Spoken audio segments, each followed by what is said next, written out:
Baik, makasih banyak Pak Anca selaku host PPSDM.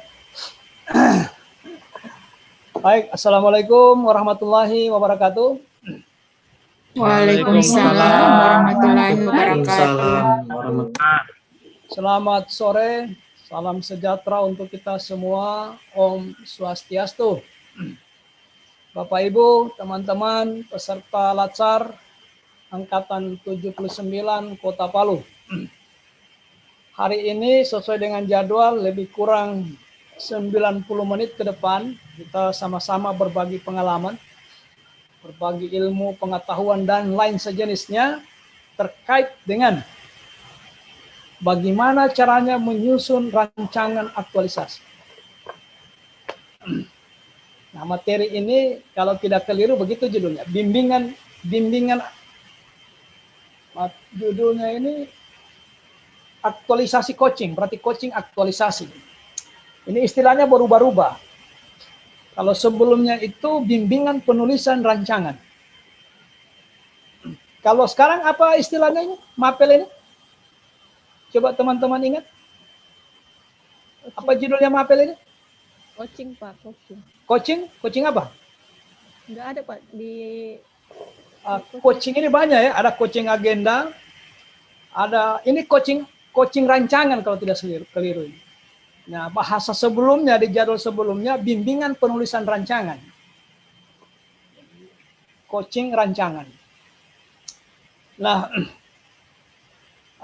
sebelumnya kita pernah ketemu di pertemuan coaching kedudukan dan peran ASN. Nah, coaching agenda 3.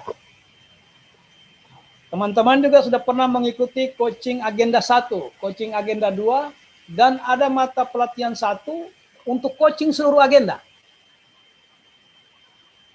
Nah, hari ini coaching aktualisasi. Di situ tertulis di jadwal aktualisasi coaching. Nah, saya menafsirkan bimbingan penulisan rancangan. Karena saya cari-cari apa ini? Kira-kira itu judulnya. Kita bicara tentang bagaimana cara menyusun rancangan aktualisasi. Dan saya yakin teman-teman sudah belajar ini, bahkan sudah ada yang baca-baca produk-produk seniornya sebelumnya. Namun demikian tidak ada yang sama persis. Ada yang sama persis, mungkin lain coachnya nanti, lain juga. Tetapi pada dasarnya ada kaidah-kaidah, ada prinsip-prinsip umum yang pasti sama. Kalau sudah soal yang teknis ada perbedaan sedikit. Baik, untuk memaksimalkan pemanfaatan waktu kita masuk pada materinya ya. Izin dulu saya share screen ya. Jadi saya belum merubah judul mapelnya. Saya masih menggunakan yang kemarin-kemarin angkatan, bukan yang kemarin-kemarin tahun lalu, bukan. Angkatan-angkatan yang ada di Parigi, ada di Sigi, Donggala. Saya masih menggunakan judul ini, saya mengikuti jadwal sebelumnya. Ya. Nah, pada materi ini ingin disegarkan ingatan kita yang pertama, apa sih tujuan Latsar ini? Apa tujuan akhirnya? Atau endingnya Latsar ini mau berakhir di mana? Kira-kira begitu. Muara akhirnya itu mau kemana ini Latsar ini berbulan-bulan kita laksanakan ini. Siapa yang tahu apa tujuan Latsar? Ini sekedar menyegarkan ingatan saja. Latsar ini kita buat lama-lama ini tujuannya adalah membentuk PNS yang profesional dan berkarakter, Pak. Iya, ini sudah ada di tayangan ini, tinggal dibaca. Ini sekedar menyegarkan ingatan. Kalau dulu Prajab itu Pak 6 hari. 5 hari dia sudah ujian kompetensi. Itu Prajab yang teman-teman honor itu. Hari ke-6 sudah pengumuman. Nah, ini berlama-lama karena ada tujuan yang ingin dicapai. Yang paling berat itu adalah membentuk PNS yang berkarakter. Nah, itu yang berat. Kalau profesional, ahli di bidangnya itu saya yakin teman-teman karena direkrut secara nasional, kemudian mampu menyisihkan ribuan yang lain, maka secara kompetensi tidak diragukan. Tetapi yang jadi persoalan membangun karakter itu. PNS yang profesional itu apa artinya? PNS yang profesional. Siapa yang tahu? Karena ini alamat terakhir yang kita tuju ini. Profesional dan berkarakter. Sulit nanti kita berjalan kalau tidak tahu alamat akhir. Kesasar kita Bapak, Ibu. Nah, kira-kira yang dimaksud dengan PNS profesional itu apa sih? Pak, ahli dalam bidangnya, Ya, baru bekerja sesuai aturan. ya mantap, mantap. Sudah itu. Ahli di bidangnya itu kalau mau dibagi lagi ada dua lagi. Ahli di bidangnya itu kompetensi teknis dan kompetensi administrasi. Ini dua hal yang tidak bisa dipisahkan. Jadi ahli di bidangnya itu ahli di substansi teknis. Kalau dia misalnya ahli gizi, nah, tidak diragukan. Kalau dia apoteker, ya kita tidak ragu sama sekali. Kalau dia guru matematika, kita yakin betul dia mampu menjalankan tugasnya itu. Tetapi perlu Bapak dan Ibu ketahui, ahli di bidangnya itu ada dua. Tidak sekedar ahli secara substantif, tetapi ahli dari sisi administrasi. Biar Bapak dan Ibu hebat. Kalau juga tidak bisa hebat di bidangnya, tapi tidak bisa juga menyelesaikan administrasi pekerjaannya, itu juga karena 50-50. Sama pentingnya itu Pak. Sama pentingnya. 50-50 pentingnya administrasi dengan keahlian di bidang teknis tadi. Misalnya, tunggu dulu, saya ingin tahu dulu yang di ruangan ini 11 orang ini, latar belakangnya dari mana semua ini?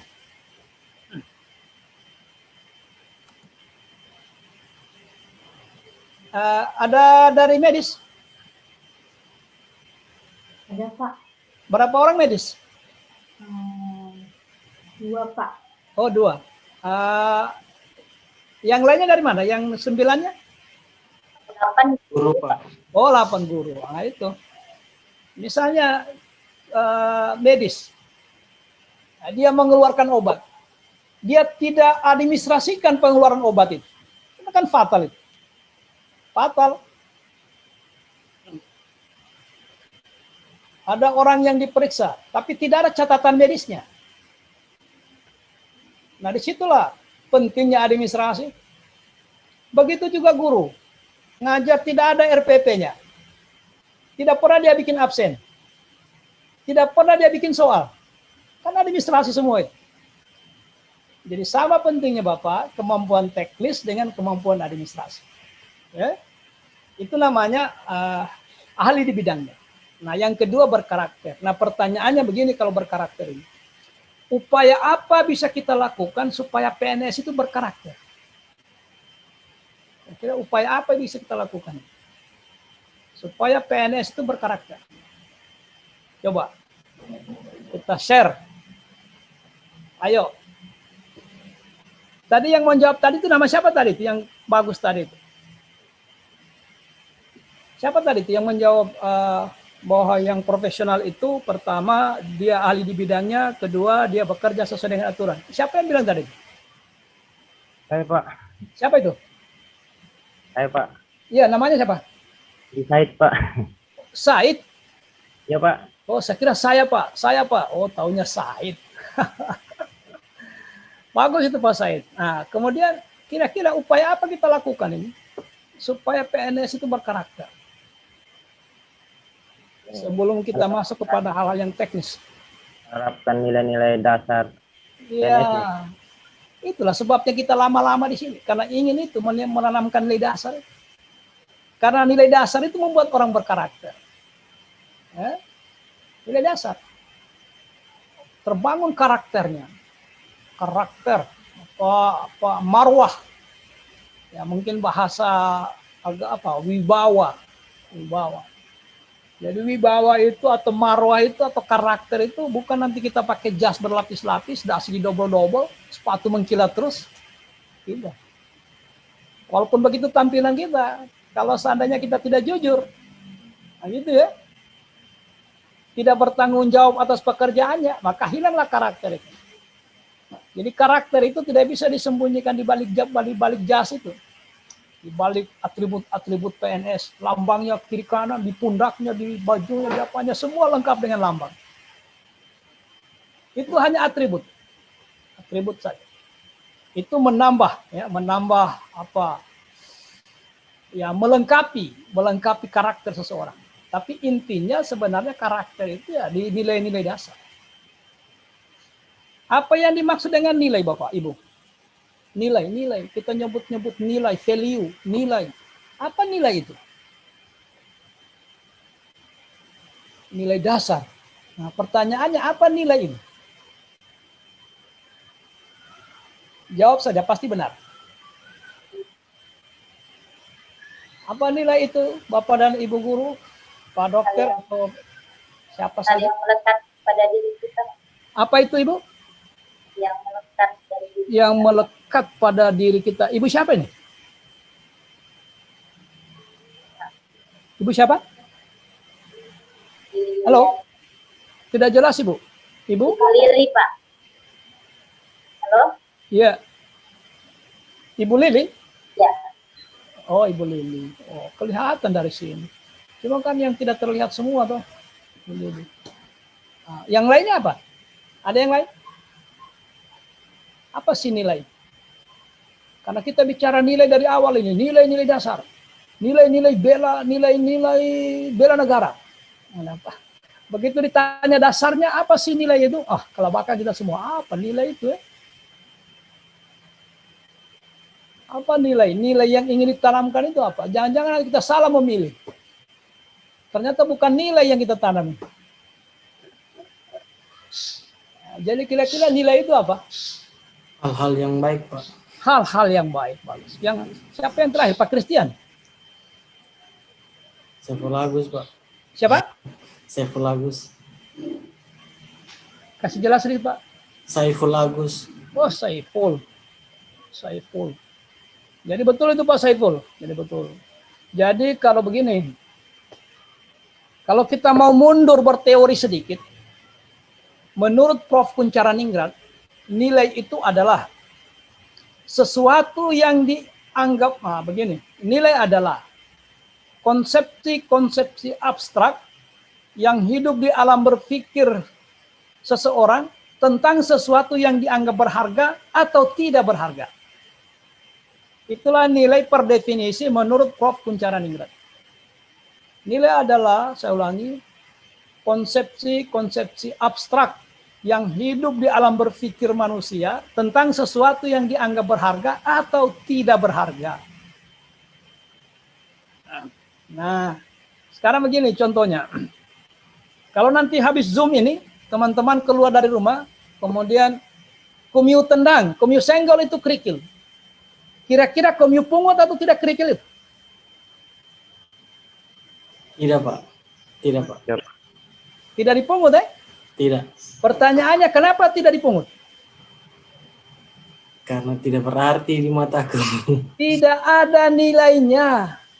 Tidak ada nilainya. Untuk apa mau dipungut sesuatu yang tidak ada nilainya? Mau dibawa kemana juga kerikil itu. Tidak ada nilainya. Tapi coba kalau kumyu senggol emas 24 karat. Kumyu pungut atau tidak itu? Hah? Dipungut, Pak. Kumyu ambil atau tidak itu? Pungut, Kalau Pak. seandainya yang kumyu senggol itu emas 24 karat. Dipungut, Pak. Langsung dipungut, Pak. Kenapa dipungut? Karena bernilai. Jadi itu konsepsi abstrak di alam berpikir. Kalau emas, kita pungut baik-baik. Kalau ada tisu, kita bungkus tisu, taruh di dompet. Taruh di kantong, yang kita yakin betul kantong ini tidak bocor. Sampai di rumah, kita simpan di dalam lemari. Di lemari itu ada peti. Petinya dikunci, lemarinya dikunci, kamarnya dikunci, rumah dikunci, pagar rumah juga dikunci. Untuk apa? Mengamankan sesuatu yang sangat bernilai. Nah, makanya pertanyaannya, apakah jujur itu masih ada nilainya? Nah, gitu ya. Apakah tanggung jawab itu masih ada nilainya? Apa bekerja secara teliti itu masih ada nilainya? Apakah bekerja dengan sikap berani itu masih ada nilainya apa tidak itu? Nah, ini yang mau ditanam. Olehnya itu kita dilatih hari ini melalui materi ini bagaimana Bapak dan Ibu, kan kita sudah bahwa PNS yang ikut latsar ini akhir dari seluruh perjalanan kita ini bertemu pada satu titik. Pada saat itu PNS menjadi profesional dan berkarakter. Nah, profesional itu ahli di bidangnya. Ahli di bidangnya itu terjemahan lainnya menguasai tugasnya. Ya.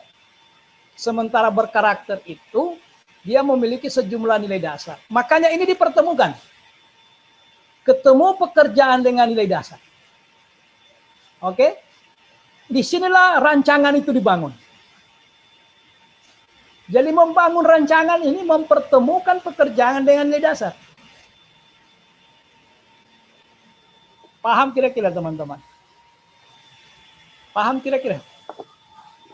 Jadi nilai dasar yang kita bangun ini mempertemukannya dengan urusan pekerjaan hari-hari. Itu yang kita tuangkan di rancangan. Olehnya timbul pertanyaan terakhir sebelum saya masuk pada yang paling teknis.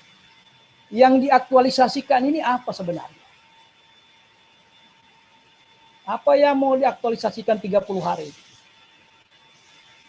Apa ya? Apa yang mau diaktualisasikan? Ayo, kita sudah tamat 16 hari di MOOC. Kira-kira apa yang mau diaktualisasikan? Nilai-nilai dasar, Pak. Nilai dasar. Nilai dasar. Nah, karena nilai dasar ini mau dipertemukan dengan pekerjaan hari-hari, maka dua syaratnya. Nah, orang yang muda menyusun rancangan itu dua syaratnya, Bapak. Satu, dia kuasai pekerjaannya. Yang kedua, dia paham nilai dasar. Sudah lepas. Nggak usah dibimbing. Udah. Karena dia tahu pekerjaannya. Dia tahu tahapan pekerjaan itu. Kalau periksa pasien itu, yang pertama ini dilakukan, yang kedua ini, yang ketiga ini, yang keempat ini, resep keluar. Tinggallah tahapan-tahapan pekerjaan itu dimasukkan nilai dasar.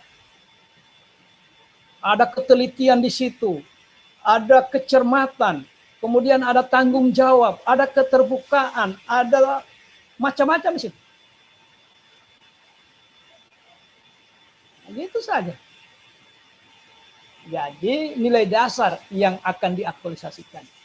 Dicantolkan di kegiatan. Karena sulit diukur apakah Bapak dan Ibu menerapkan nilai dasar selama 30 hari kalau tidak dicantolkan di pekerjaan. Sulit mengukurnya. Tetapi pekerjaan ini tidak lebih sekedar kendaraannya. Kendaraan tempat menumpangnya. Bukan menumpang ya. Tempat terintegrasinya nilai dengan tahapan itu. Oke? Ya, saya masuk. Itu pengantarnya. Jadi ini penting karena kita bekerja tidak sekedar mengetahui teknis, tapi tahu filosofinya. Kenapa saya kerjakan ini? Beda itu Pak, orang yang paham filosofi pekerjaan dengan orang yang hanya paham teknisnya. Beda itu. Beda. Karena filosofi itu kan mau menjawab pertanyaan, kenapa saya disuruh mengerjakan ini? Itu namanya tinjauan filosofi. Kenapa materi ini harus disampaikan ke peserta? Kalau hanya menyampaikan materi gampang. Tetapi memahami filosofi materi, nah, itu yang sulit. Kenapa sih materi ini harus disampaikan? Buat apa itu? Jadi sudah terjawab. Baik. Nah, Bapak Ibu, Bapak dan Ibu tidak bisa menyusun rancangan. Kalau ini rancangan ini berbasis isu dan gagasan. Basisnya itu. Makanya Bapak dan Ibu yang pertama-tama kita nanti bisa bimbingan kalau Bapak dan Ibu sudah ketemu isu. Pertanyaan saya, sulitkah Bapak Ibu menemukan isu? Sulit kira-kira?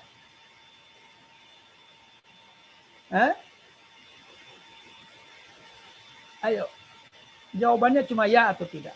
Kalau tidak bilang tidak, supaya saya tidak terlalu lama di isu itu. Sulitkah Bapak dan Ibu menemukan isu? Kalau dari saya tidak, Pak.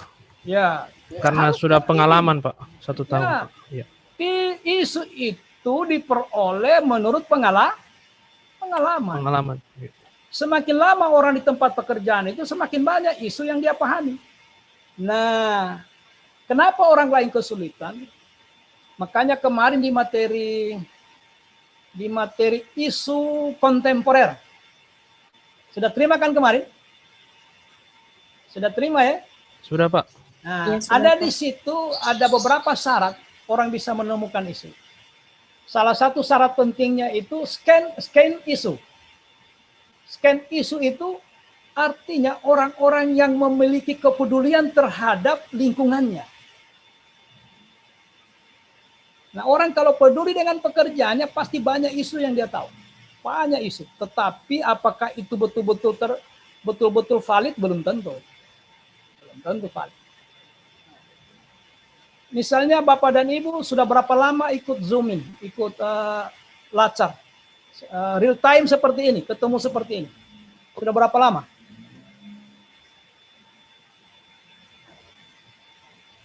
Sudah 1 bulan? Hampir 3 minggu Pak. Nah, sudah banyak isunya. Salah satu isunya tadi pagi itu. Ini sekedar memberi contoh, ini kan pengalaman. Seringnya berubah-ubah jadwal. Kan isu itu Bapak. Harusnya sore, pagi, harusnya pagi. Sering berubah-ubah. Itu isu. Isu itu Pak. Seringnya ada peserta yang terlambat. Sudah standby 9, masih ada 2 kita tunggu. Itu isu semua. Tetapi apakah valid? Belum tentu. Belum tentu. Rendahnya kualitas widya suara. Itu kan isu. Bisa dites. Banyak sekali isunya. Apalagi kalau Bapak dan Ibu sudah 2 bulan atau 3 bulan orientasi di tempat tugas, semakin banyak isunya. Maka tidak ada kesulitan untuk mencari isu. Kalau ada yang kesulitan ya tanya memang. Pak, saya sulit sekali Pak. Sudah saya pikir-pikir 2 minggu ini tidak ketemu isunya Pak. Nanti tanya. Apa kesulitannya? Karena tidak bisa Bapak dan Ibu kita lanjut di bimbingan kalau tidak ada isu. Sekali lagi, rancangan ini berbasis isu dan gagasan. Kalau tidak ada isu, tidak bisa. Karena nanti ada isu baru ada gagasan. Ya. Nah, setelah isu itu ada, misalnya ada 7 isu. Atau taruhlah 13 isu. Syaratnya isu itu di dalam kegiatan latsar ini harus terwakili 3 mata pelatihan. Nah, mata pelatihan apa semua itu? Publik. POG, pelayanan Ya. publik, Sip. manajemen ASN Pak. Bagus. Nah, kalau sudah itu begitu misalnya ada 7 isu, lantas mau diapakan ya? Divalidasi. Pakai alat apa itu validasi? APKL. Sebutkan salah satu alat yang Bapak dan Ibu tahu. APKL. APKL, Apalagi? USG, USG, apalagi? Fishbone. Diagram fishbone. Bedakan ya, bedakan. Fishbone itu bukan alat validasi. Beda validasi, beda. Nah, alat validasi itu yang pertama boleh APKL, boleh juga USG, boleh ASTR, boleh ASTRIT, boleh kriteria OPD. Itu alat validasi atau alat-alat yang lain. Kalau Fishbone itu untuk menganalisis sebab. Nah, beda ya. Beda. Kalau judulnya validasi isu, maka alatnya yang tadi itu. APKL, USG, ASTR, atau ASTRIT, atau kriteria OPD, atau alat-alat yang lain. Nah, setelah Anda menemukan satu isu yang apa istilahnya core isu utama, atau isu yang paling dominan setelah divalidasi dengan APKL atau USG. Maka selanjutnya diapakan isu itu? Sudah ketemu satu isu yang core-nya. Dicari penyebabnya, Pak. Ya, barulah masuk subjudul analisis penyebab isu. Masalah salah satu alatnya fishbone, causal map, tree analysis. SWOT. Ya, fishbone itu kan diagram tulang ikan. Jadi fishbone, tree analysis, causal map, mind map. Ada juga sudah mulai menggunakan analisa SWOT. Itu analisis sebab. Nah, jangan dipertukar-tukarkan, ya, nanti bingung sendiri. Ya. Jadi sudah saya anggap ini sudah selesai ya. Nah, isunya sudah, saya tidak, karena bukan materinya bukan di sini kalau validasi isu itu. Validasi isu materinya di isu kontemporer. Sekaligus analisis penyebabnya juga di isu kontemporer. Jadi diasumsikan Bapak dan Ibu sudah sangat mahir memvalidasi isu dan menelusuri sebab terjadinya isu. Sampai dengan menemukan gagasan. Nah, kemarin kalau menemukan gagasan itu, misalnya ada 3 alternatif gagasan. Untuk divalidasi, menemukan satu, karena kita terbatas sumber daya waktu terbatas, sumber daya tenaga terbatas, sumber daya uang terbatas, sarana juga terbatas. Maka kita validasi, kalau gagasan divalidasi menggunakan alat, apa alatnya? Oh. Tidak diajarkan McNamara, teori tapisan. Diajarkan kan? Diajarkan atau tidak? Kenapa? Apa diajarkan atau tidak itu? Teori tapisan? Tidak, Pak. Oh, tidak ya. Nanti dicari tahu. Itu untuk kalau gagasannya, alternatif gagasan lebih dari satu, maka perlu juga ditapis. Ditemukan satu. Kenapa? Karena pertimbangan sumber daya. Sumber daya itu bisa waktu, bisa uang, bisa alat, bisa tenaga. Karena waktu kita hanya 30 hari tidak mungkin. Makanya divalidasi lagi gagasan itu. Biasanya teori yang paling populer orang gunakan teori tapisannya McNamara. Oke. Nah, setelah itu muncullah gagasan. Nah, saya mau tanya. Nah, misalnya Ibu Lili kira-kira mau bikin apa nanti Ibu Lili? Isunya itu rendahnya pemahaman siswa terhadap dalam pembelajaran matematika, kata konsep penjumlahan, Pak. Ya, rendahnya pemahaman siswa terhadap pelajaran matematika. Ya. Gagasannya? Apa gagasannya, Ibu? Menggunakan media, Pak, media pembelajaran. Menggunakan apa? Membuat media pembelajaran. Nah, membuat media pembelajaran. Disebutkan nanti medianya ya, karena media itu kita tuntut yang inovatif. Kalau menggunakan media, memang harus guru, harus menggunakan media. Maka media yang Ibu tawarkan harus memenuhi unsur inovatif. Ada kebaruan di sana, ada tambahan dari Ibu. Anda ambil media itu misalnya di media sosial. Tetapi setelah Ibu ambil, tidak copy paste. Ada penambahan atau pengurangan. Akibat penambahan dan pengurangan itu menjadi lebih efektif media ini. Bukan malah diinovasi, diadopsi, direplikasi, justru hilang manfaatnya. Kalau itu yang terjadi, tidak usah berinovasi karena tidak ada manfaatnya. Malah lebih bagus cara yang lama daripada cara yang Ibu atau gagasan yang Ibu sampaikan. Maka pastikan ya gagasannya. Nah, Bapak dan Ibu, kalau teman-teman di medis sangat tahu ini. Di medis itu yang dibuatkan resep itu atau jadi sama dengan ini. Gagasan itu sama dengan resep kalau di dunia medis. Makanya sebelum ditulis resepnya oleh tenaga medis, oleh dokter atau ya tenaga medis yang lain, sebelum dia tulis resep, maka dia pastikan dulu gejala. Gejala itu isu. Apa itu dia tanya? Apa keluhan? Nah, keluhan itu gejala. Bukan itu yang diterapi. Bukan itu yang dituliskan resep. Karena itu cuma gejala. Cuma isu itu. Nah, apanya yang diterapi? Penyebab munculnya gejala. Begitu juga kita, apanya yang diterapi? Hasil dari fishbone. Kalau menggunakan fishbone.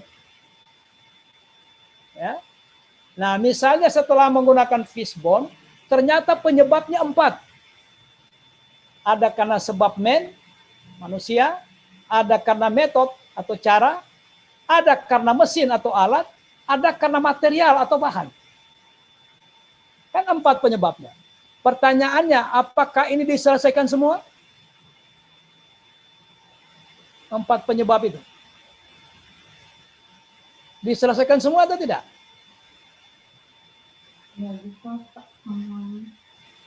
Ya, diselesaikan semua penyebabnya 4, Ibu?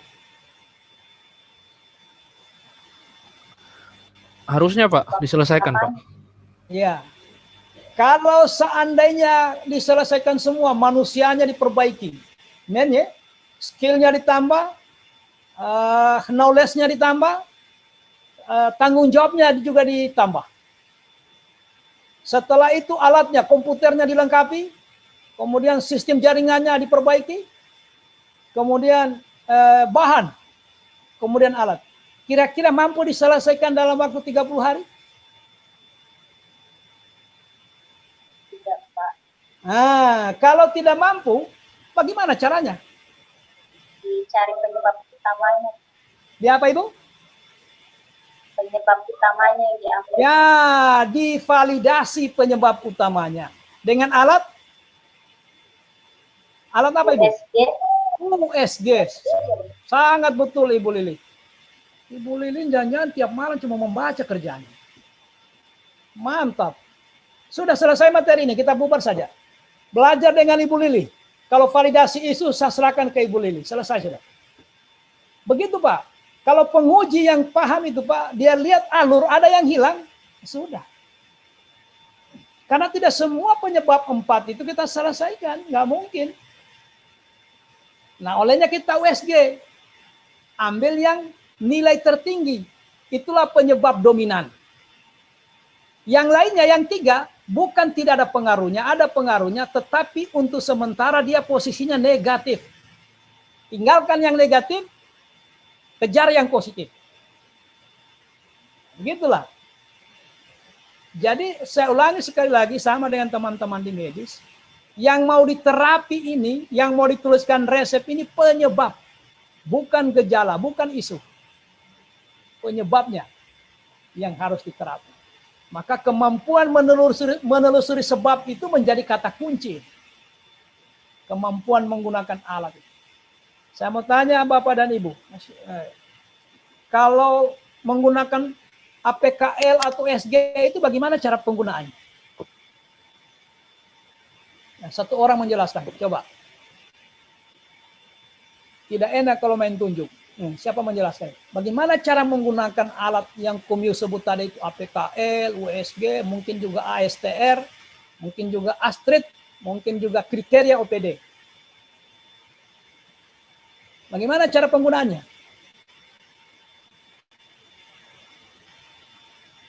Bagaimana cara mengoperasionalkan alat itu? Nah, jadi nanti kalau pengujinya bidangnya memang di situ, dia telusuri, dia kejar sampai di situ. Coba bagaimana cara Anda menggunakan tabel APKL ini? Tolong jelaskan. Nah, bagaimana menjelaskan itu? Mana?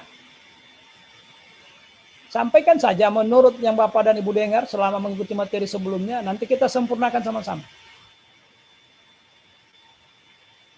Bagaimana caranya? Ayo, waktu kita terbatas. Bagaimana caranya itu? Cara menggunakan alat-alat yang Bapak dan Ibu sebutkan tadi. Ada yang tahu? Nah, tapi saya yakin ada yang tahu. Coba sebutkan kata. Bagaimana cara mengoperasionalkan alat itu? Sampai ketemu isu yang paling valid. Ada yang tahu? Iya Pak. Apa itu? Kalau menurut saya untuk melihat isu yang mana yang harus diangkat itu kriteria isunya yang dilihat, Pak. Kriteria isunya ada 4 dalam APKL itu: A, aktual; B, problematik; kemudian K, ke kehalayakan; yang keempat Layak. layak. Ya. Pertanyaannya, ketika Bapak dan Ibu mencantumkan angka 543 itu, dari mana angka 4 dan 5 itu? Dari mana itu? Coba rasionalkan itu. Anda taruh di aktualnya 5. Di problematiknya 3. Kan pakai skala Likert ya. Skala Likert itu sampai dengan 5. Ada juga yang contreng. Pakai skala Likert. Ada yang ditaruh angka 5, ada 4, ada 3, ada 2, ada 1. Pertanyaannya, apa pertimbangannya Anda meletakkan angka-angka itu?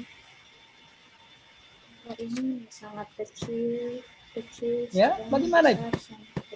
Pak, berdasarkan fakta dan data, Pak, yang ada di lapangan. Ya, fakta dan data. Nah, jadi bagus, tidak ada yang salah itu. Alat apapun digunakan, cara menggunakannya itu 2 kemungkinannya. Kalau bukan FGD, focus group discussion, bisa juga melalui brainstorming, curah pendapat. Jadi angka-angka itu melalui curah pendapat, Bapak Ibu. Tidak serta-merta bertengger angka 5. Ada 4. Pertanyaannya, dari mana Anda mencantumkan 4 itu? Atas dasar apa? Tidak mungkin pakai perasaan. Kalau pakai perasaan, tidak usah pakai alat. Tidak usah pakai alat kalau pakai perasaan. Oh, taruhlah ini 3. Oh, ini 2 saja. Ini 5. Itu kan perasaan. Kalau mau pakai perasaan, tidak usah pakai alat. Karena alat ini, untuk apa alat itu? Untuk mengendalikan atau menetralisir unsur-unsur subjektivitas dalam diri orang yang menentukan itu. Unsur subjektivitas itu perasaan.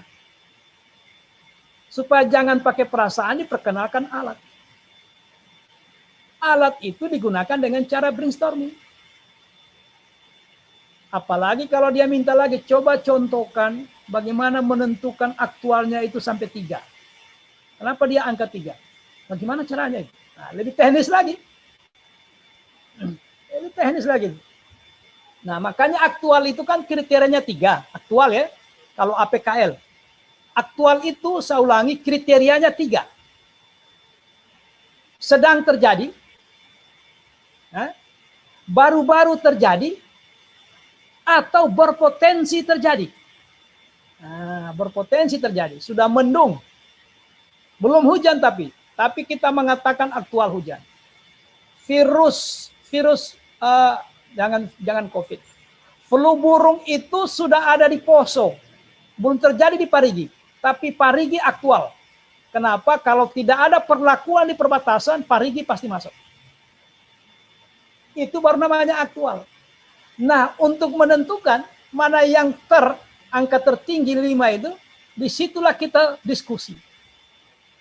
Orang-orang yang paham tentang virus itu diskusi. Oh tidak, begini Pak, kalau angin bertiup dari arah ini, kalau begini, kalau iklim begini, matahari begini. Oh kalau begitu dia 5. Di brainstorming itu, di FGD itu penentuannya. Jadi begini ya, ada 3 isu. Misalnya begini isu, contoh ya, supaya Bapak Ibu kalau ditanya juga pede. Karena nanti begitu ditanya penguji hanya bahagia mentor. Mentor juga tidak tahu itu. Saya yakin tidak tahu. Jadi begini, ada 3 isu ya. Rendahnya, menurunnya hasil panen petani. Ya. Penyebabnya itu ada 3. 1, irigasi bocor. Yang kedua, serangan hama. Yang ketiga, pupuk. Nah, diskusilah orang tentang mana yang aktual ini. Dikasih baku tabrak dia. Yang poin pertama benturkan dengan poin 1. Mana yang lebih tinggi nilainya? Kalau yang tertinggi poin 2, berarti taruh dia dulu sementara angka 5. Yang di bawahnya jangan dulu diberi angka. Kasih baku bentur lagi dengan isu yang 1. Mana yang tinggi? Yang tinggi letakkan angkanya. Otomatis yang terakhir ini paling rendah. Maka ditemukanlah angka 532. Jadi dibentur-benturkan dulu. Habis aktualnya baru pindah ke problematiknya. Dari 3 isu mana yang paling problematik dengan kriteria problematik. Nah, Anda tahu kriteria problematik ya? Mendesak, kemudian bersifat kompleks. Nah, indikator ini dipakai berdiskusi. Mana yang paling mendesak, mana yang paling kompleks antara isu A atau isu B. Ternyata isu B yang menang, berarti dia angka tertinggi, sementara taruh dia 5. Yang satunya jangan taruh angka dulu, benturkan lagi dengan isu yang 1. Kalau sudah ketemu mana yang lebih tinggi, maka ditemukanlah tiga strata nilai. Ditemukan sudah yang teraktual, terproblematik, terhalayak, terlayak. Nah, nilai tertinggi itulah yang divalidasi, itu yang dianggap valid. Jadi kalau benar diskusinya, kita tidak pernah ragu bahwa itu bahwa gagasannya Ibu besar manfaatnya. Cuma kalau Bapak dan Ibu main perasaan, taruhlah 5 ini. Nah, ini 3, nah, ini 4, ini 1. Jadi gitu ya. Itu sudah selesai penentuan isu dan gagasan. Ya. Nah, saya mau tanya satu kali lagi sampel. Tadi Ibu mau menggagas media dalam rangka meningkatkan. Jadi kalau diberikan judul itu, Ibu siapa tadi itu ya? Ibu siapa tadi itu? Ibu Lili ya? Nah, kalau Ibu Lili itu kalau diberi judul peningkatan apa? Minat tadi atau prestasi belajar? Minat. Pemahaman konsep lahan. Peningkatan pemahaman siswa terhadap pelajaran matematika melalui pemanfaatan media titik-titik. Oke? Jadi gagasannya media titik-titik. Kenapa? Karena penyebabnya rendahnya pemahaman. Setelah ditelusuri pakai Fishbone. Nah, ada beberapa penyebab. Yang utama itu adalah media, alat yang bermasalah. Yang paling tinggi nilainya, yang dominan itu alat. Setelah melalui proses FGD, Focus Group Discussion, atau brainstorming, atau curah pendapat. Ya. Nah, maka muncullah judul itu. Pertanyaannya, apa yang mau dituangkan di rancangan? Nah, saya yakin Bapak dan Ibu sudah pernah melihat tabel rancangan ya. Pernah lihat tabel rancangan? Saya yakin sudah pernah. Sudah pernah lihat tabel rancangan? Matriks rancangan aktualisasi? Pastilah. Sudah pernah lihat Bapak Ibu? Ya? Sudah pernah lihat tabel rancangan aktualisasi? Iya, sudah Pak. Nah, pertanyaan saya sederhana. Apa yang dituangkan di tabel itu? Apa isi tabel itu? Sebenarnya fungsi tabel itu untuk apa? Tabel rancangan itu, matriks rancangan itu sebenarnya isinya apa isinya itu? Apa yang mau diselesaikan lewat tabel itu? Tahapan-tahapannya, Pak. Tahapan-tahapan untuk apa? Penyelesaian isu. Nah, jadi tabel itu sesungguhnya kalau Bapak dan Ibu teliti mempelajarinya, lihat teman-teman punya yang lalu, mulai tahap persiapan sampai evaluasi, yang dituangkan di situ adalah bagaimana merealisasikan gagasan. Itu isi tabel. Paham Bapak Ibu? Isi tabel itu adalah bagaimana mewujudkan gagasan dalam pekerjaan. Dilakukan tahap persiapan. dikumpulkan bahannya, dibuat sudah barangnya, dibuat tadi medianya. Setelah jadi medianya, diuji coba. Setelah diuji coba, disosialisasikan. Setelah disosialisasikan, diimplementasikan. Habis diimplementasikan, dievaluasi. Sudah selesai. Selesai. Saya mau tanya Bapak dan Ibu, saya semangat sekali ini. Paham apa tidak ini? Paham. Paham atau tidak? Paham, Pak. Nah, kalau begitu nanti kalau paham, kalau saya jadi kos, tidak usah kita konsultasi ya. Langsung kemari, langsung bahwa memang halaman persetujuan. Tinggal tanda tangan, klak-klak. Gitu ya. Jadi sekali lagi, kalau saya tanya, misalnya Pak Christian nanti gagasannya apa? Kan pasti sudah ada ancang-ancangnya. Apa gagasannya Pak Christian? Kalau dari isu yang saya dapat, Pak, mengenai dampak narkoba, Pak, karena kurangnya pembelajaran atau edukasi dampak narkoba di sekolah, Pak. Jadi begini, kalau saya tanya nanti isu, cara merumuskan isu itu, cara merumuskan isu harus pernyataan negatif, harus. Kenapa? Supaya orang tertantang mendengar itu. Misalnya begini, kurangnya, atau rendahnya, atau lemahnya, atau rumitnya, atau sulitnya, atau belum adanya. Jadi kita tertantang. Begitu dia kurang, berarti mau ditingkatkan. Kan gitu ya. Begitu dia rendah, itu juga peningkatan. Begitu dia lemah, mau dikuatkan. Begitu dia rumit, mau disederhanakan. Begitu dia belum efektif, berarti saya ditantang mau bagaimana memikirkan untuk mengefektifkan. Jadi kalau saya tanya isu, jangan lagi kalimat yang tidak jelas. Sudah harus kurangnya, belum adanya, rendahnya, lemahnya, sulitnya, tidak efektifnya, harus negatif. Harus pernyataan negatif supaya orang yang dikonsultasi, orang yang kita ajak bicara tertantang. Apa masalahnya? Belum adanya. Oh, berarti kita disuruh berpikir bagaimana mengadakan. Kan gitu ya. Boleh kalimat positif, tapi substansi tetap negatif. Ya. Misalnya tingginya. Tinggi itu negatif atau positif kalau tinggi? Ayo dijawab waktu kita terbatas, Bapak. Tinggi itu positif. Positif, Pak. Positif, Pak.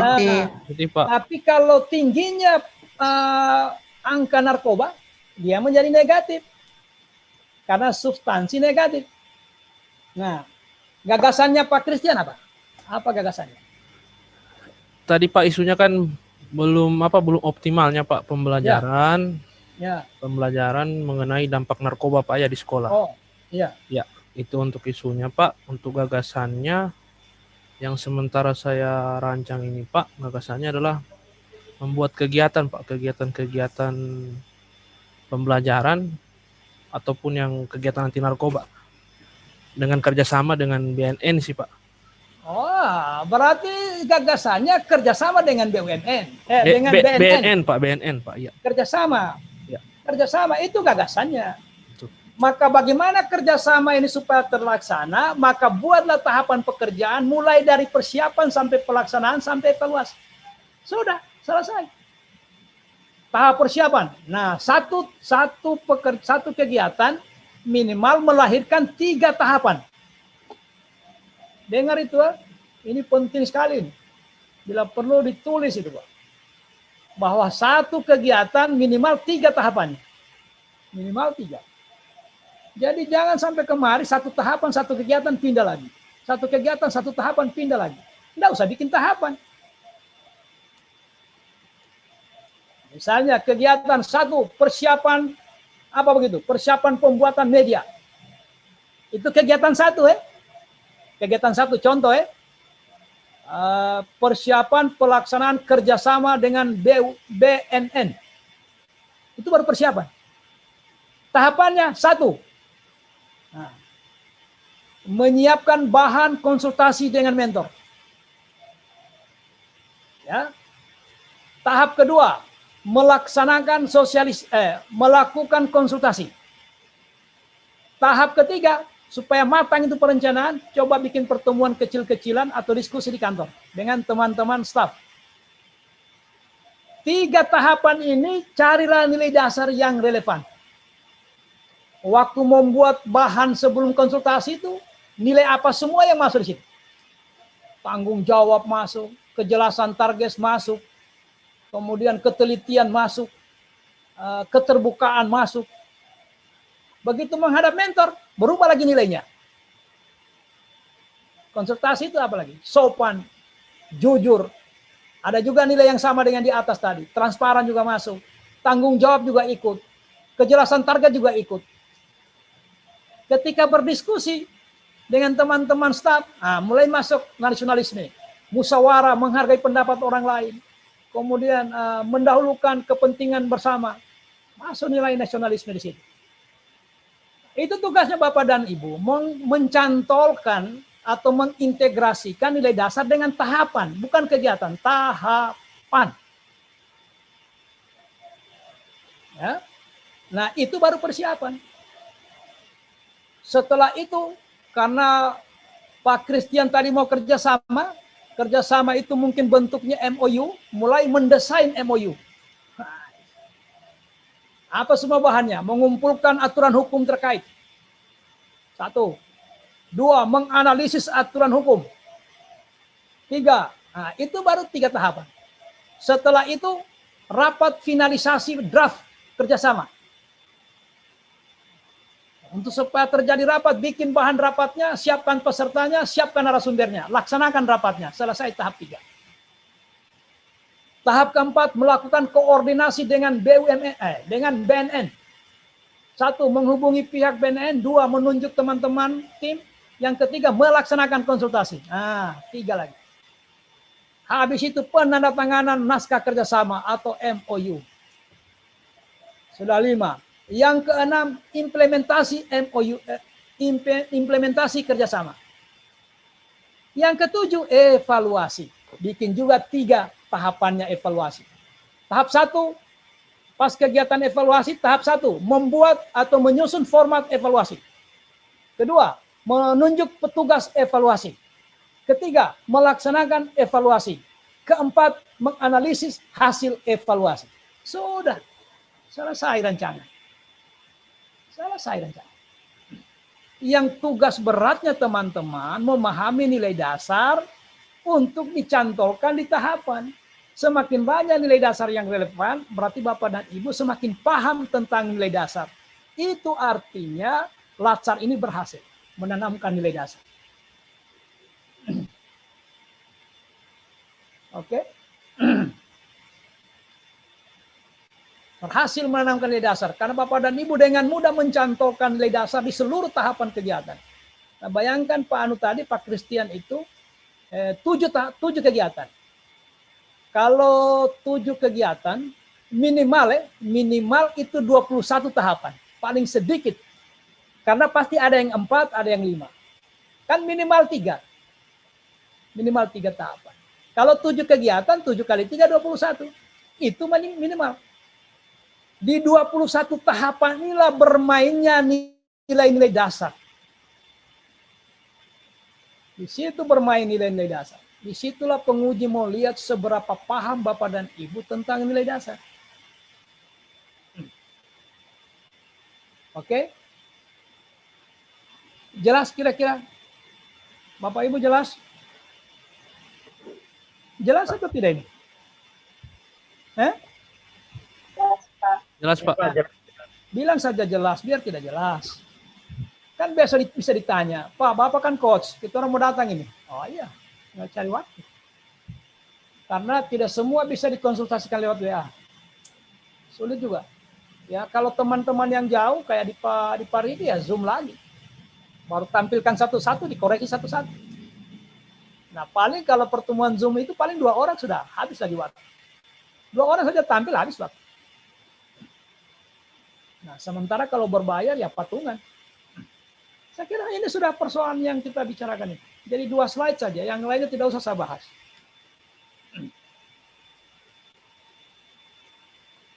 Ini, masukkan di sini dia.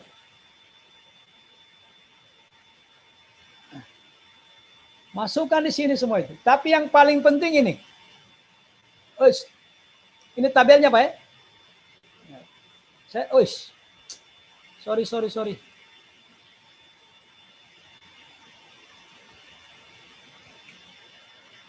Apa isinya latar belakang Bapak Ibu? Latar belakang ini mirip-mirip, semua orang mirip. Antara Ibu Lili dengan Ibu Evelyn, Pak. Evelyn. Nah, dan antara Ibu Lili, Ibu Evelyn dengan Pak Christian ini, latar belakangnya isinya mirip. Karena isinya yang pertama itu Undang-Undang Nomor 5 2014 tentang ASN. Nah, yang kedua, boleh kalau Bapak mau cantumkan PP Nomor 17 2020 tentang manajemen ASN boleh. Tapi dua ini tidak boleh tidak. Pertama Undang-Undang Nomor 5, yang kedua Perlan Nomor 1 2021 tentang Latsar. Harus disenggol di situ. Setelah itu kalau Bapak dan Ibu di medis, maka kutiplah Permenkes terkait dengan isu yang Anda tangani. Kalau Bapak dan Ibu di guru, maka baca kembali Permendiknas tentang isu yang Bapak dan Ibu tangani. Saya tanya, jelas? Jelas, Pak. Nah, jelas. Tiga itu saja diingat. Gambaran singkat kinerja organisasi ini beda. Hati-hati copy paste, Pak. Jangan nanti Bapak guru tiba-tiba dicerita di dalam puskesmas. Karena sudah keburu-buru dia pinjam teman punya, sudah store saja itu. Hati-hati. Gambaran singkat organisasi ini kinerja sebenarnya. Makanya kalau saya ya, tapi kalau teman-teman tidak setuju juga tidak apa-apa. Kalau saya, ini paling banyak 1 halaman setengah. Isinya tidak usah pakai struktur, tidak usah pakai komposisi pegawai, tidak usah pakai sarpras, tidak usah. Langsung saja kinerja yang menjadi isu itu. Kan kinerja yang diminta ini. Yang ada selama ini terkait dengan isu yang Bapak angkat. Maka tidak perlu ada orang mau tahu itu apanya yang ada di sekolah. Jumlah murid, jumlah sumber daya manusianya, tata usahanya sekian, kualifikasi pendidikannya S1 sekian, S2 sekian. Saya kira terlalu jauh. Terlalu jauh. Tapi kalau Bapak dan Ibu sudah terlanjur susun, ya sudahlah, pakai saja. Karena yang dulu-dulu juga begitu. Kita ini kan selalu pakai yang dulu-dulu. Pak, yang dulu saya lihat senior-senior begitu, ya sudah pakai saja. Tapi kalau mau konsisten dengan subjudul, dia hanya masuk pada gambaran singkat kinerja, pekerjaan, bukan sarpras. Ini kemungkinannya beda. Yang nilai organisasi sama, boleh copy paste. Ingat, nilai organisasi beda. Nilai organisasi belum bisa copy paste dia, beda. Uraian tugas peserta juga beda. Yang dua ini mirip. Ya, paling tidak isinya sama, pengantar-pengantarnya beda lah. Beda-beda lah. Ini dua ini hampir sama. Makanya tiada saya periksa ini, Pak. Kalau saya memeriksa rancangan, tidak ada saya periksa ini. Tidak ada ini. Saya mulai periksa di sini. Identifikasi. Apa semua proses dia lewati. Dia validasi, dia telusuri sebab, dia validasi penyebab, kemudian muncul gagasan. Kalau alur pikirnya sudah benar, lolos. Lolos. Karena dia sudah paham alur pikirnya. Sekalipun dia tidak, saya yakin dia tidak FGD. Dia tidak brainstorming, saya yakin. Karena mengumpul guru dalam keadaan begini kan, syarat untuk FGD itu Bapak Ibu, syarat untuk brainstorming itu harus orang yang paham tentang objek. Tidak boleh tidak. Syarat mendiagnosa itu, mendiagnosa namanya kalau memvalidasi. Maka orang yang harus paham tentang masalah yang dibicarakan. Lebih baik tiga orang ya, tetapi orang kesehatan semua diskusi tentang masalah kesehatan.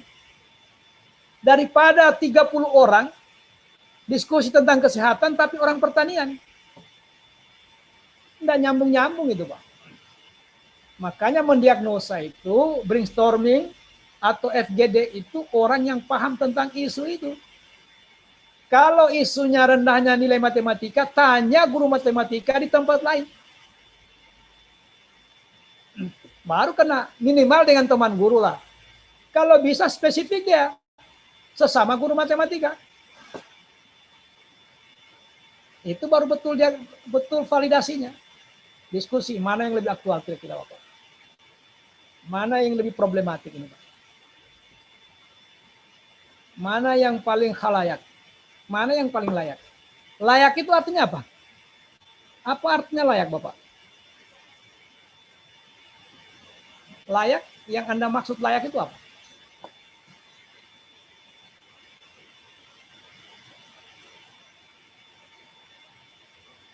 Apa itu Pak Christian layak itu? Pak Christian mau bicara sedikit. Layak itu sama dengan Pak? Bisa, Pak. Hah? Yang bisa begitu, Pak. Jadi layak itu bisa ditindaklanjuti. Bisa ditindaklanjuti. Bisa ditindaklanjuti dikaitkan dengan waktu. Kemudian tenaga, kemudian alat, kemudian uang. Sebentar ya, saya terima dulu. Halo Pak Andi. Iya, saya zoom dulu Pak Andi. Nanti habis maghrib saya telepon kita. Boleh? Komio sudah mana? Sudah di rumah? Oh iya, habis maghrib Jo. Habis maghrib. Karena saya sampai 5:30 mungkin. Kalau boleh Komio curi waktu. Kalau bisa curi waktu antara 5:30 jam 6 boleh. Iya, saya zoom dulu ya. Oke Pak Andi. Ya. Yuk. Itu seniornya Komio yang PKA baru seminar kemarin dulu. Iya, kemarin dulu. Apa PKA itu? Pelatihan kepemimpinan administrasi. Ya. Sampai di mana tadi? Analis dampak. Bapak dan Ibu kan golongan 3 semua ini. Ya. Golongan 3 semua ya. Iya, Pak. Iya, Pak. Ya, setelah Anda menemukan isunya, kemudian temukan gagasan sebagai solusi, maka buatlah argumen di bawahnya. Andaikan media ini tidak diperbaiki, media belajar itu Ibu Lili tidak perbaiki, apa kira-kira dampaknya itu terhadap matematika, terhadap pemahaman siswa untuk mata pembelajaran matematika. Oke? Begitu juga Pak Christian tadi. Cerita dampak. Nah, inilah yang kita bicarakan ini. Ini isinya, Pak. Kriteria kegiatan. Ini yang terakhir. Nah, ini yang rancangan aktualisasi ini masih panjang waktunya, Pak. Masuk dia di tabel ini. Inilah tabel rancangan. Pekerjaan sesungguhnya di sini. Karena yang tadi di atas itu kan yang biasa-biasa saja. Yang di atas. Tujuannya, manfaatnya, saudara semua di modul. Makanya hampir semua orang sama di situ. Yang saya minta kelompok ini minimal pengantarnya yang berbeda. Sebelum masuk di situ diantar sedikit dengan kalimat sendiri. Begitu selesai dipertegas dengan kalimat sendiri. Sehingga ada perbedaan antara Ibu Lili dengan Ibu Eivin. Ada perbedaan. Jangan dibuka titik komanya sama betul. Ini diduga ini. Siapa punya ini. Jadi masukkan isunya, kemudian isu yang tervalidasi melalui APKL muncul satu di sini.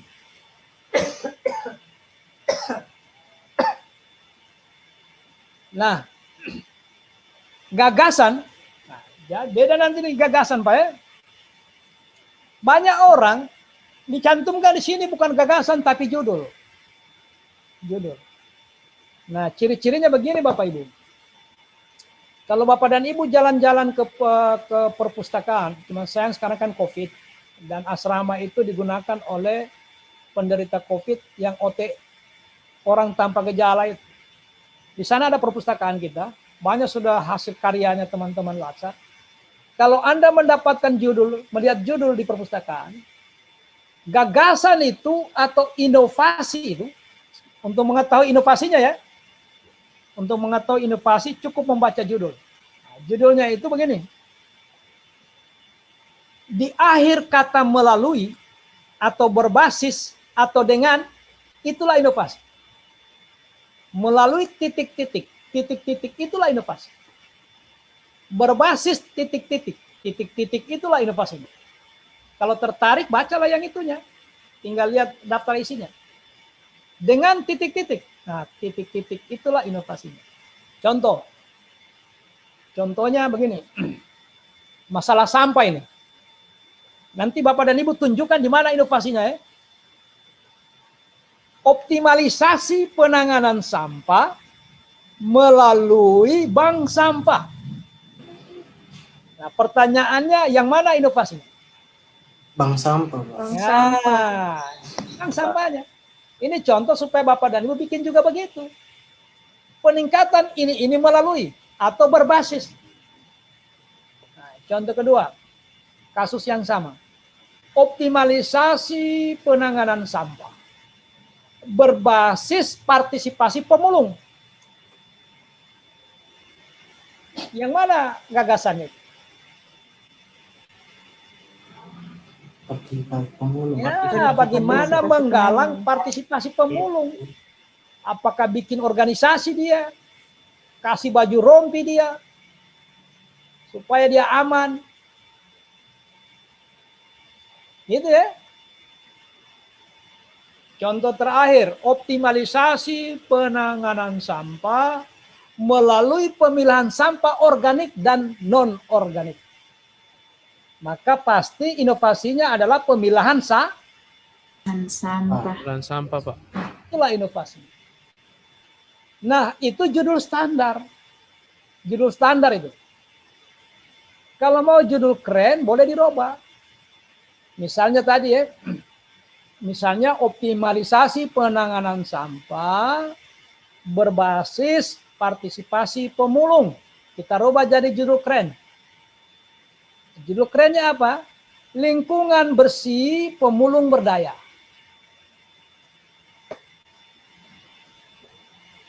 Jadi bikin begitu ibu punya. Bikin begitu. Jangan yang standar-standar semua. Tapi kalau tidak bisa bikin yang keren, bikinlah yang standar. Karena bagusnya yang standar itu orang langsung paham sih. Ada yang lebih keren lagi. Dia singkat lagi itu. Lingkungan bersih, pemulung berdaya. Nah, dia buat lagi singkatan-singkatannya. Sehingga judulnya menjadi hanya 2 atau 3 kata. Gitu Bapak Ibu. Nah, saya mau pastikan ini Bapak, perhatikan baik-baik. Bedakan output dengan bukti fisik. Coba, kalau menghadap mentor, outputnya apa? Menghadap mentor, apa outputnya itu?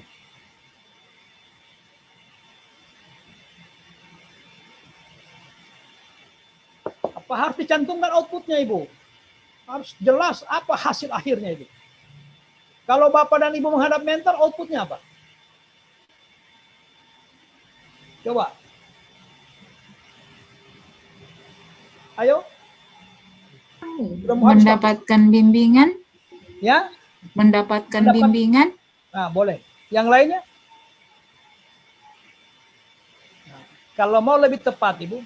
Jadi saya ini Pak tidak pernah menyalahkan pendapatnya orang Pak. Karena tidak ada pendapat yang salah minimal menurut yang punya pendapat. Yang salah itu kalau dia paksakan. Ya. Nah, yang tepat itu coba Ibu pikirkan ulang. Kalau saya menghadap kepala puskesmas itu, apa yang saya inginkan dari beliau? Mendapatkan persetujuan. Ya, minimal persetujuan. Dukungan kah? Ya.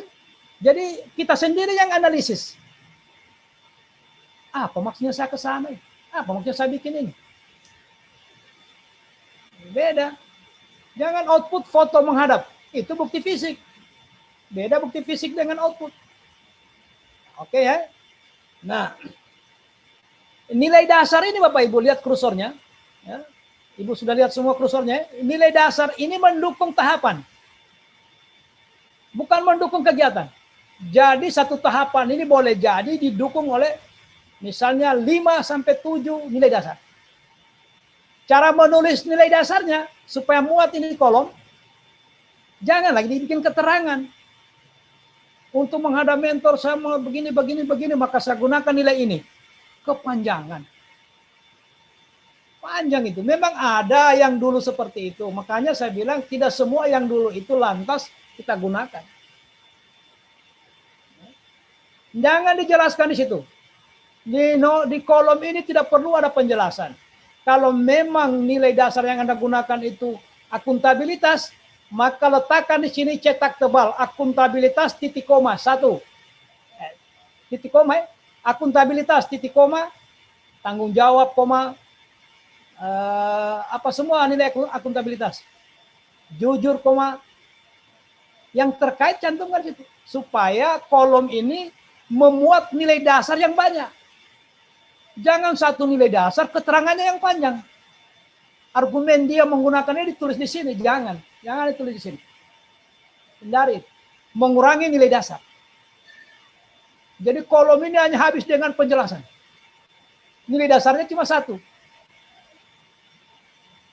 Jadi cukup titik koma nasionalisme, titik koma kerakyatan, indikatornya koma musyawarah, koma menghargai pendapat orang lain, koma.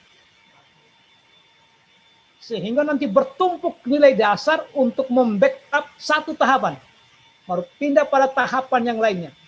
Perjelas pemisahan antara tahapan yang satu dengan yang lainnya. Kasih bagus pastinya. Nah, sudah. Yang terakhir, kontribusi terhadap penguatan nilai organisasi. Nah, kalau tidak ada nilai organisasi di tempatnya Bapak dan Ibu, naik ke dinas atau ke badan di kabupaten atau di kota. Kota ya. Naik. Tapi kalau semua tidak ada, kosongkan. Kosongkan. Di sekolah itu biasa ada moto. Moto itu ya miriplah dengan nilai dasar. Boleh dipakai moto. Boleh. Karena nilai dasar ini kan ya semacam moto. Kalau di BPSDM provinsi nilai dasarnya itu SIP. SIP. SIP. Sinergis, integritas, profesional. Itulah nilai dasar BPSDM provinsi. Oke? Sudah selesai tabel rancangan. Waktu kita tinggal lebih kurang 10 menit.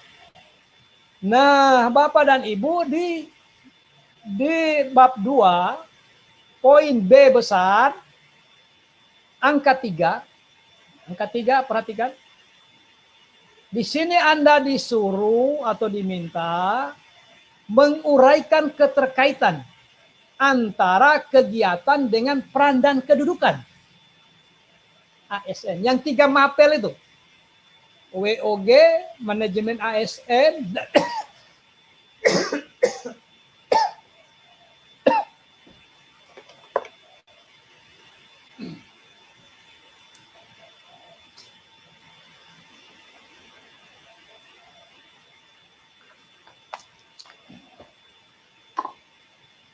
jadi mengaitkan kegiatan yang dikaitkan Bapak.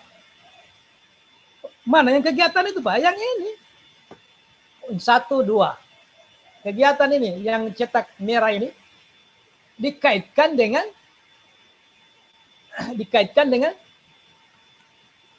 kedudukan dan peran. Menyiapkan bahan pembuatan media belajar. Menyiapkan bahan pembuatan media belajar. Nah, menyiapkan bahan pembuatan media itu terkait dengan apa kalau di kedudukan dan peran? Pelayanan publik kan ya? Kalau terkait dengan pelayanan publik, silakan diuraikan argumennya. Pak, boleh saya buatkan dalam bentuk tabel? Boleh. Tidak ada masalah. Oke. Sudah. Selesai sampai di sini. Nanti kita bicara nanti PowerPoint itu nanti kalau sudah mau. Nah, saya kasih tahu Bapak dan Ibu, jangan nanti kaget buka kolab jam. Kenapa banyak sekali tugas ini? Memang harus begitu. Antara tanggal hari ini ya, tanggal 17 sampai tanggal 23 semua diisi dengan tugas. Kalau bagus signal sebentar saya upload. Selama sekian hari itu hari-hari diisi dengan tugas kecuali tanggal merah. Apa tugasnya Bapak Ibu? Sudah terkait dengan ini semua sudah? Sudah jelas ya? Nah, masih ada waktu 5 menit, silakan. Apa yang perlu ditanyakan? Silakan.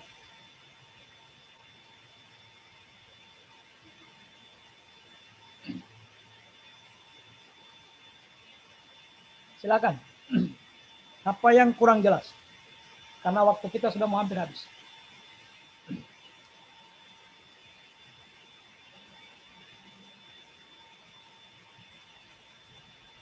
Ada yang mau ditanyakan? Silakan.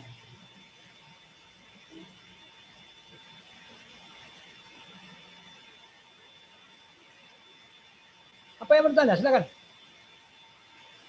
Karena ini kita kan 5:30 sudah harus bubar. Lagi 5 menit kalau jam saya. Izin bertanya Pak. Ya.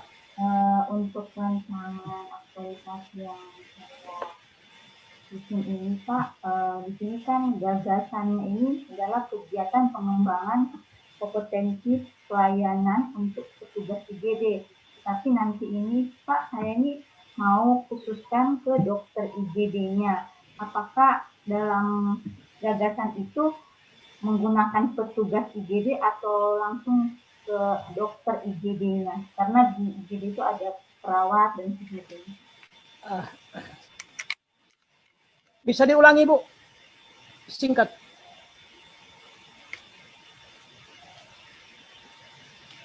Tunggu dulu Bu. Tes. Coba Ibu.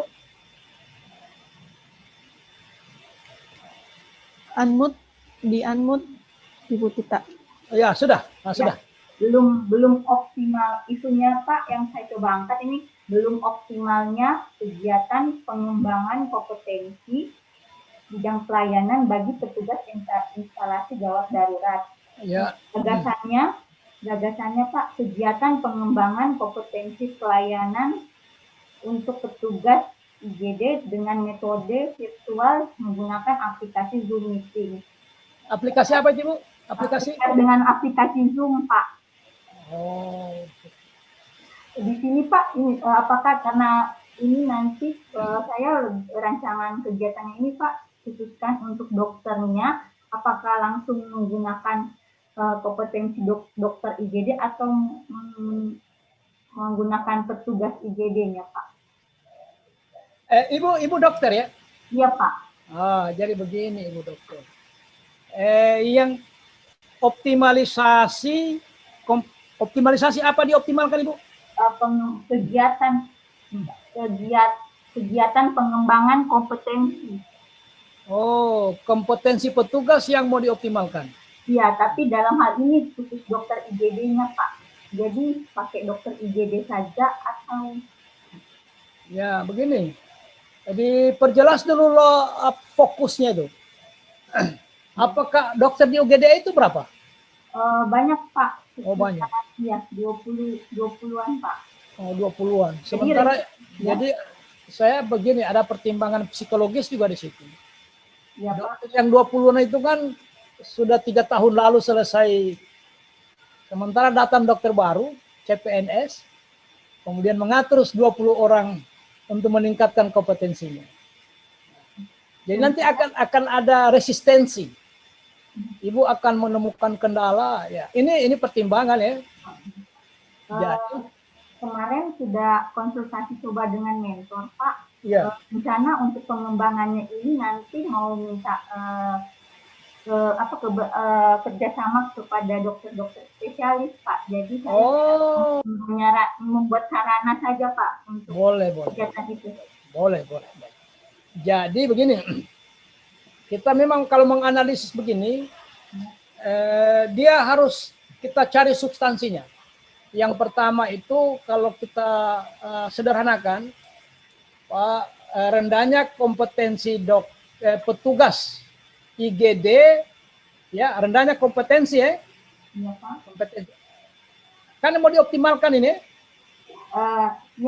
Sebenarnya dari atas dasar latar belakang ini, Pak, untuk ada sesuai dengan standar pelayanan minimal manajemen, harusnya ada pegawai di rumah sakit itu harus diberikan pelatihan sekitar 20 jam dalam setahun.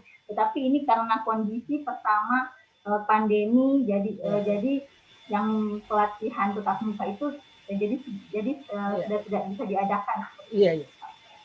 Kita perjelas isunya dulu. Kita isunya dulu baru gagasannya. Isunya tadi itu rendah apanya?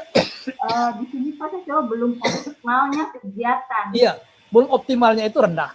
Oh iya, rendahnya kegiatan atau sebenarnya ini kayak kesulitan Pak untuk membuat kegiatannya karena belum optimalnya kegiatan apa yang belum optimal? Kegiatan pengembangan kompetensi, Pak. Oh. Kegiatannya ini. Oh ya. Ada penyebab-penyebab. Ya. Jadi rendahnya atau belum optimalnya kegiatan pengembangan kompetensi tenaga petugas ya? Iya Pak, petugas ya. Oke. Khususnya di UGD. Iya, Oke? Iya Pak. Ya. Oke. Nah, gagasannya adalah melakukan kegiatan pengembangannya melalui dengan metode virtual menggunakan aplikasi Zoom Meeting, Pak. Ya, sebenarnya begini, bukan di aplikasi Zoom-nya itu. Gagasannya Ibu sebenarnya kalau mau disederhanakan, gagasannya Ibu itu in-house training. Oh. In-house training. Jadi gagasannya di situ. Karena mau meningkatkan kemampuan petugas dengan cara in-house training. Jadi bikin pelatihan, bikin macam pertemuan di sana, melibatkan petugas dengan narasumber dokter ahli. Baik, luar biasa itu.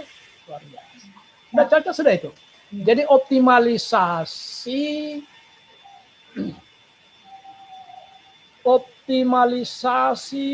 pelaksanaan kegiatan. Kegiatan apa tadi, Bu? Pengembangan profesi. Pengembangan kompetensi, Pak. Pengembangan kompetensi melalui in-house training. Sebenarnya lebih bagus lagi isunya. Isunya itu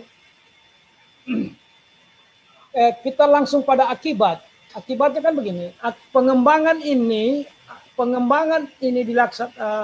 harusnya kan dilaksanakan setiap tahun, katakanlah 2 kali atau 1 kali. Karena kurangnya itu berimbas pada kemampuan petugas di UGD dalam melakukan pelayanan dengan standar minimum itu. Nah, lebih baik itu yang belum tercapai. Jadi standar minimum belum tercapainya, artinya rendahnya kemampuan petugas dalam melaksanakan rendahnya kemampuan petugas dalam menjalankan atau rendahnya kemampuan petugas dalam mengoperasionalkan standar pelayanan minimum pada UGD. Atau menurunnya kemampuan boleh juga. Menurunnya atau rendahnya kemampuan petugas. Nanti judulnya optimalisasi. Optimalisasi judulnya. Jadi rendahnya kemampuan petugas dalam mengimplementasikan standar pelayanan minimum pada UGD. Pada unit. Itu isunya. Jadi clear dulu isu. Kasih clear betul isu dulu. Nah, setelah clear isunya, karena kemampuannya rendah mengoperasionalkan standar pelayanan minimum di UGD, maka untuk meningkatkan kemampuannya ini, dilakukanlah in-house training.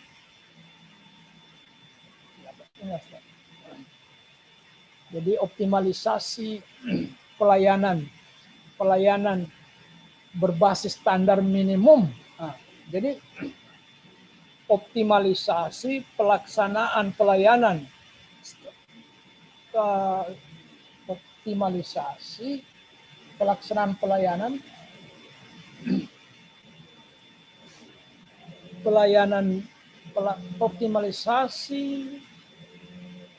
optimalisasi kemampuan petugas atau kinerja petugas, optimalisasi kinerja petugas dalam pelaksanaan pelayanan minimum pada UGD melalui in-house training. Nanti judul bisa lah, nanti judul kita, yang penting isunya dulu dan gagasannya sudah klop. Judul nanti dikemas ulang. Cari-cari judulnya. Yang penting persoalannya sekarang pelayanan di UGD itu semakin jauh dari standar minimum. Kan gitu ya?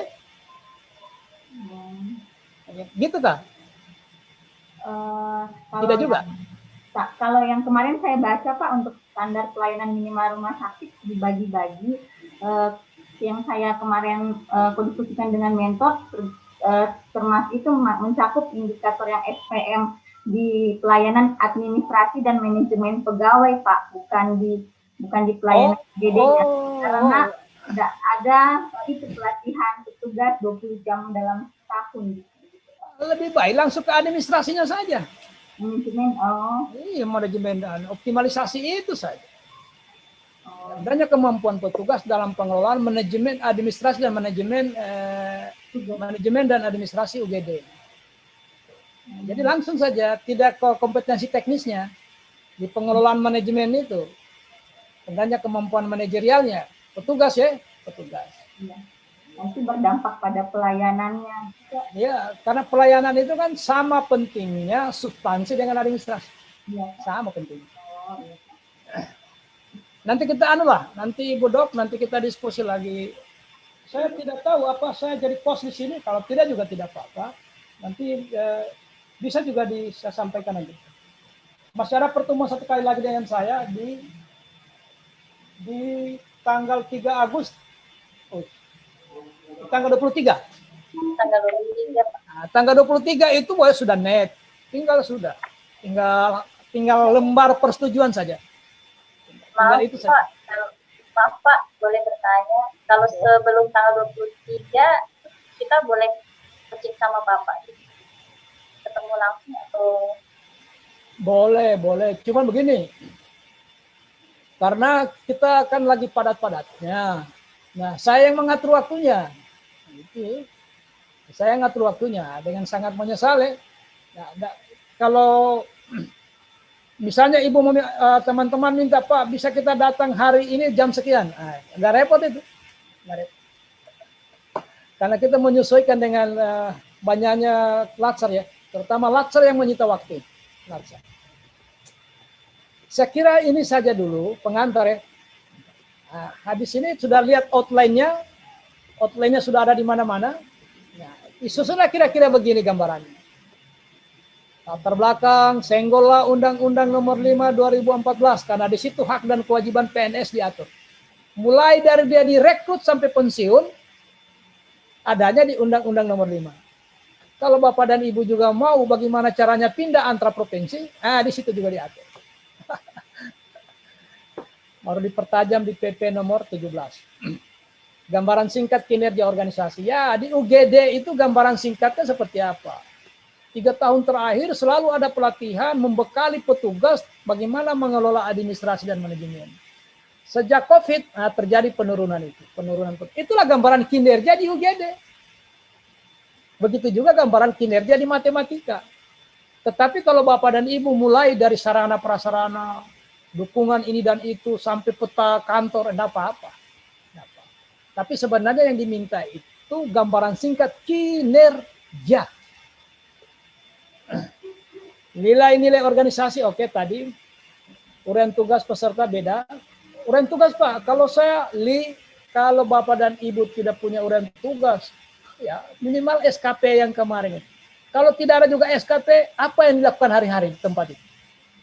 Itulah uraian tugas. Walaupun basic keilmuannya beda dengan tugas hari-harinya. Tapi karena mentor menugaskan dia di situ, maka pekerjaan hari-harinya itu yang kita benahi. Bukan kompetensinya, bukan disiplin ilmunya, bukan. Dia sarjana hukum, tapi ditempatkan di kabak ekonomi. Nah, urusan ekonomi yang kita mau perbaiki, karena dia kerja di situ hari-hari. Berikut tujuan aktualisasi ada di modul, manfaat ada di modul. Landasan teori juga ada di modul. Nanti di yang kita konsen di pemeriksaan itu di konsultasi, bukan di pemeriksaan. Di diskusi ketika konsultasi di poin B. Saya kira ini saja yang kita share hari ini. Ya. Sementara ya, nanti kita aturlah. Nanti kita atur, sedangkan teman-teman di Parigi, Donggala bisa kita selesaikan. Apalagi kita yang berdekatan. Ini kan Palu ya, rata-rata orang tinggal di sekitar sini saja. Tinggal dikonekkan saja waktunya, kapan bagusnya, kita diskusi. Saya kira ini saja. Saya izin stop share. Wah, siapa ini? Pak Anca? Siapa? Saya kira cukup Pak Anca. Oke Pak, terima kasih banyak Pak Bahrun atas arahan dan penyampaiannya. Terima kasih juga untuk Bapak Ibu peserta atas partisipasinya. Saya harap apa yang disampaikan oleh Pak Bahrun dapat menjadi pedoman untuk kita semua. Selanjutnya mungkin untuk memaksimalkan waktu sebelum saya tutup, satu orang dapat memimpin doa kita pada sore hari ini. Izin Pak, saya memimpin doa. Siap. Semua peserta latsar duduk siap gerak. Sebelum kita mengakhiri aktivitas kita, mari kita berdoa. Berdoa dimulai.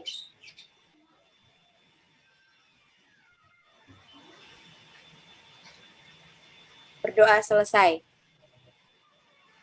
Baik Pak Anca, salib duluan Pak, teman-teman ya. Oke ya. Siap Pak Bahrun, Ya, terima Pak. kasih. Terima kasih Ya, Pak. Pak. Terima kasih Pak. Assalamualaikum, selamat sore. Waalaikumsalam. Oke Bapak Ibu, saya pikir dengan demikian maka berakhir pula kegiatan kita pada sore hari ini. Sebelum saya tutup mungkin ada yang ingin bertanya? Tidak ada? Oke. Pak, mau izin tanya Pak untuk ujian yang kedua itu Pak, itu mengenai ujian yang kedua Pak, Kenapa ujian yang kedua? itu mengenai materinya sama. Materi ujian kedua. Yang tanggal Berapa itu? ada yang Tanggal 23. Ya, 23. 23 bukannya masih masuk? Ada